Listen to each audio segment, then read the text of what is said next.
నమస్తే, welcome to #you. నేను మీ రాజేష్. రాజకీయ నాయకుల నిర్ణయాలు కొన్ని సందర్భాల్లో వ్యూహాత్మకమైనటువంటి నిర్ణయాలు ప్రజల జీవితాలను తీవ్రంగా ప్రభావితం చేస్తూ ఉంటాయి. మంచి నడవడిక సాగించేలా అడుగులు వేస్తూ ఉంటాయి.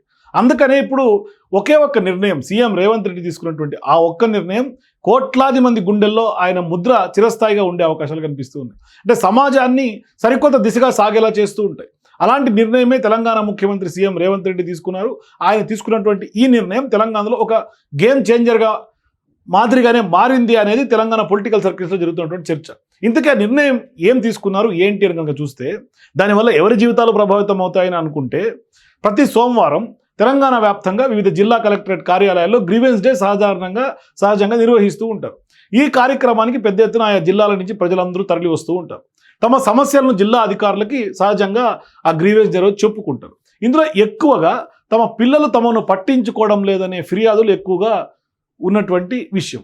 మరి ఈ వ్యవహారం పైన, అంటే అటువంటి వృద్ధ దంపతులు తల్లిదండ్రులందరూ ఇబ్బందుల్లో ఉన్నప్పుడు పిల్లలు కనీసం కూడా వారిని చూడడం లేదు అని తెలుస్తోంది. పైగా వారిని వృద్ధాశ్రమాల్లో వేస్తున్నటువంటి వ్యవహారం. ఇలా చేస్తున్నటువంటి వారిలో ఎక్కువ శాతం ప్రభుత్వ ఉద్యోగులే ఉన్నారనే అంశం ఇది చాలా శోచనీయం. మరి తమను ఇంత స్థాయికి తీసుకొచ్చినటువంటి తల్లిదండ్రుల్ని ఆ ప్రభుత్వ ఉద్యోగులైనటువంటి పిల్లలు ఏమాత్రం పట్టించుకోవడం లేదు. పైగా చరమాంకంలో, అంటే చివరి దశలో ఉన్నటువంటి వారిని కూడా వదిలించుకోవాలనే ప్రయత్నం ఈ జనరేషన్ అందరూ చేస్తూ ఉన్నారు. కనీసం పట్టెడు అన్నం పెట్టడానికి కూడా ఇష్టాన్ని చూపించడం లేదు. పైగా సూటిపోటి మాటలంటూ నానా ఇబ్బందులకి ఆ వృద్ధ దంపతులు అందరినీ కూడా గురి చేస్తున్నటువంటి సందర్భాలు ఉన్నాయి.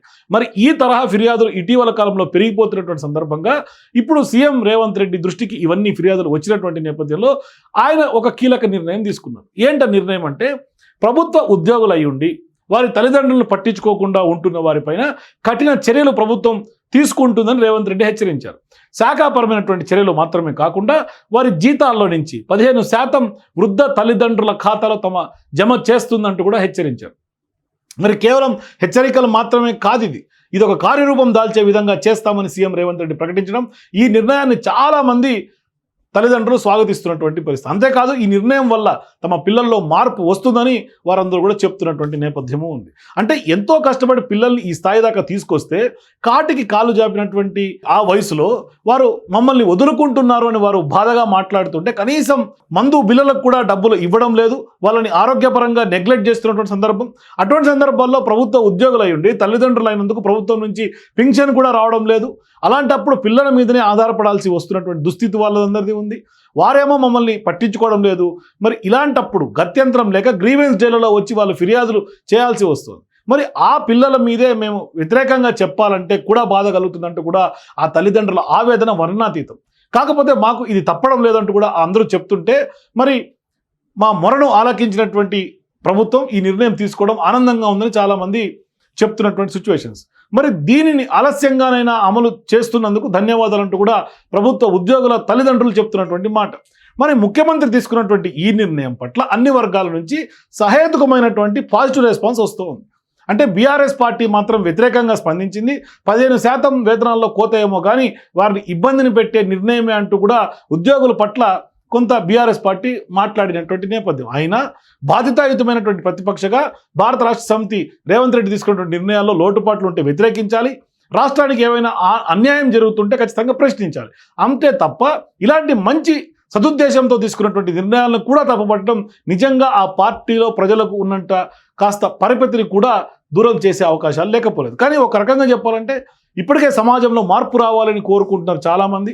మరి ఇటువంటి ఐడియాలజీ నుంచి బయటకు వచ్చి ఖచ్చితంగా తల్లిదండ్రులని ఆదరణగా, ప్రేమగా, అభిమానంగా చూసుకోవాల్సినటువంటి రోజుల్లో వాళ్ళని పట్టించుకోకుండా వాళ్ళని నెగ్లెక్ట్ చేసి వృద్ధాశ్రమాల్లో వేస్తున్నటువంటి సందర్భం నుంచి వాళ్ళని బయటికి తీసుకొచ్చి ఖచ్చితంగా వాళ్ళందరినీ కలిసిమెలిసి ఉండేలాగా, వాళ్ళలో ఒక భయం కలిగేలాగా, అంటే మేము ఏది చేసినా పట్టించుకోంలే అనే ఒక ధైర్యంలో నుంచి కూడా ఈ విధంగా జరిగితే సమాజం నుంచి ఈ విధంగా ఎదురవుతుంది, ప్రభుత్వంలో మా జీతాలు కట్ అవుతాయి అనే ఒక భయం వాళ్ళలో కలిగితే ఖచ్చితంగా ఏ ప్రభుత్వ ఉద్యోగి, ఏ కుటుంబ ఇబ్బందులు తలెత్తినా ఖచ్చితంగా తల్లిదండ్రులను హక్కును చేర్చుకునే అవకాశం ఉంటుంది. సో ఇప్పుడు రోడ్డును పడకుండా ఆ తల్లిదండ్రులకు ఆసరాగా సీఎం రేవంత్ రెడ్డి తీసుకున్నటువంటి నిర్ణయం కనిపిస్తుంది. అందుకని ఇవాళ వృద్ధ దంపతులందరూ శభాష్ రేవంత్ రెడ్డి అంటున్నటువంటి సందర్భం మనం చూస్తున్నాం. పెద్ద ఎత్తున ఒక్క నిర్ణయం ఇవాళ కోట్లాది మంది గుండెల్లో సీఎం రేవంత్ రెడ్డి యొక్క పేరు, ఆయన తీసుకున్నటువంటి నిర్ణయం చిరస్థాయిగా ఉండిపోయే అవకాశాలు లేకపోలేదు. మీరు కూడా సీఎం రేవంత్ రెడ్డి తీసుకున్నటువంటి ఈ నిర్ణయం పట్ల మీ అభిప్రాయాలు కింద కామెంట్స్ తెలియజేయండి. For more videos please watch #.